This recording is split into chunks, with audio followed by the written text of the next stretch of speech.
Okay, happy Monday. Today's October 8th, 2018, and today we are doing Eureka Math Lesson 2.3, so Module 2, Lesson 3. And today's learning goal says by the end of today's lesson, you should be able to use pictures, draw pictures, you should be able to write, you should be able to understand, and you should be able to compare mathematical expressions. Those are sometimes called numerical expressions, sometimes they're called number sentences, sometimes they're called math sentences. Basically, you need to be able to draw, write, understand, and compare math equations. Okay?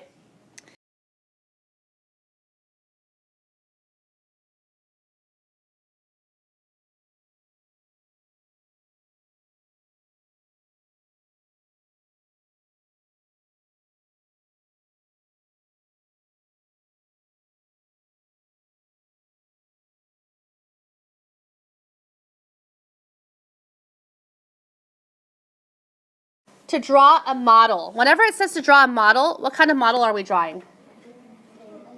A what? Tape diagram. Good. So we're going to first draw a tape diagram. Then we have to write the numerical expression. Numerical expression just means a math sentence. So how many different things do we have to do to answer this question? 2. We have to draw a tape diagram, and then we have to write the math sentence. Okay. It says 3 times the sum of 26 and 4. What math operations do you see there? When it says 3 times, what do we need to do? Multiply. Okay, so we're doing 3 times something. When I see the word sum, what is that telling me I need to do? Add. What 2 numbers do I need to add? Okay, what am I going to have to do first? Am I going to have to do 3 times 26 first, or do I have to add 26 and 4 first? Everyone? If I'm making 3 copies of something, I have to add it first before I can copy it, right? So I have to add parentheses to show that I'm doing this first, and then, secondly, I will multiply it by 3. Okay? So your math sentence is going to be 3 times, in parentheses, 26 plus 4. Now let's draw our tape diagram. So over here, I have 26 plus 4. Do you agree? That's the sum of 26 and 4. So this part right here turned into this. What do I have to do to it? Make 3 copies of it. So there's my second copy of 26 plus 4.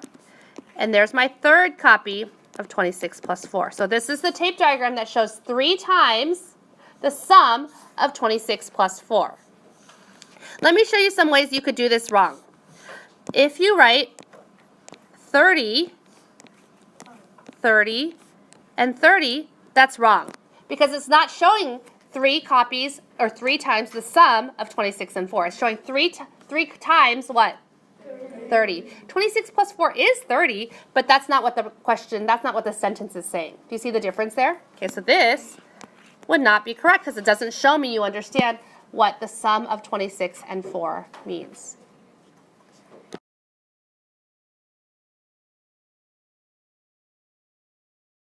So far, by drawing this on my tape diagram, I've shown that that's 2 12ths. But it's telling me I have to add more things. What else do I have to add? 4 3s. So here's 1 3. Here's a second 3. Here's a third 3. And here's 4 3s.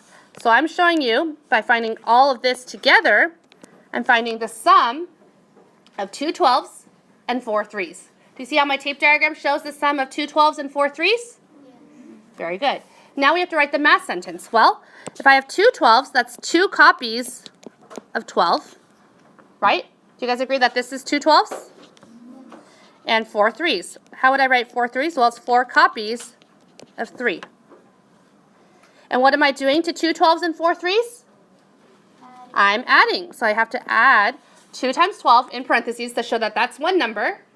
And the other side, in parentheses, is 4 times 3.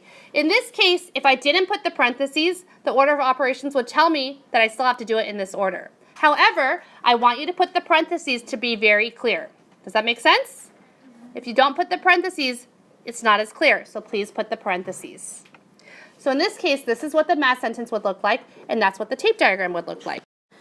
We have 8 times, and then in parentheses, 43 minus 13. What part should we look at first, the parentheses part or the not parentheses part? The parentheses part. Okay, so in the parentheses, I have 43 minus 13. How can I say that only using words. When I see the minus sign, what word should I think right away? Aradhana? Difference. Good. So we're finding the difference of what numbers? Of what? 43. Very good. So here we're finding the difference of 43 and 13. I want you to notice it's not the difference of 43 minus 13, but it's the difference of 43 and 13. Then what are we doing to it over here?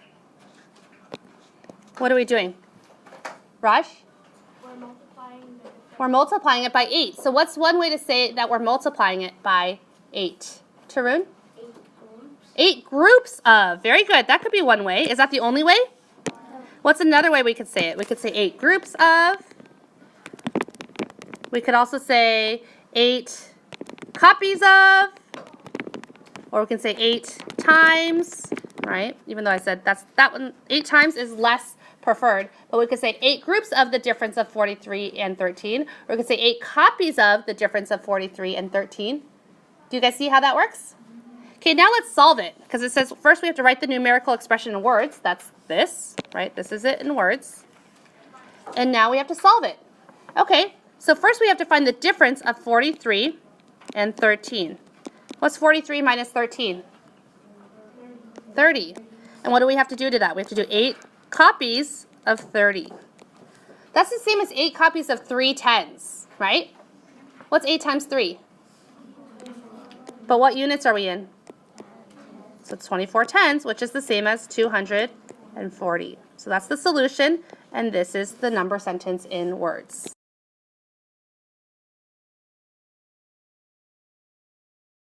So for this first example, I have 9 times 13. What are some ways of saying that? Well, is that 9 13s?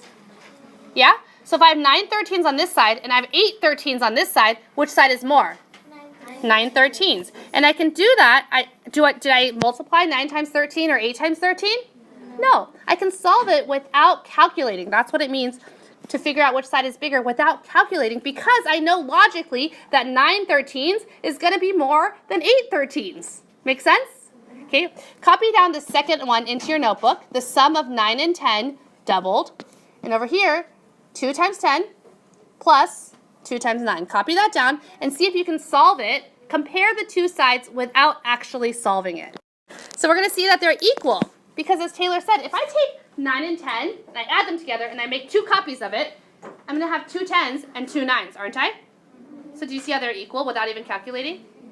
The last one, it says 30 15s minus 1 15. If I have 30 15s and I take 1 away, how many 15s do I have left? How many 15s do I have over here? So these two sides are very good. Once again, see how I didn't actually need to do any math? I can just use what I know logically about these number sentences to compare which side is bigger or if they're equal.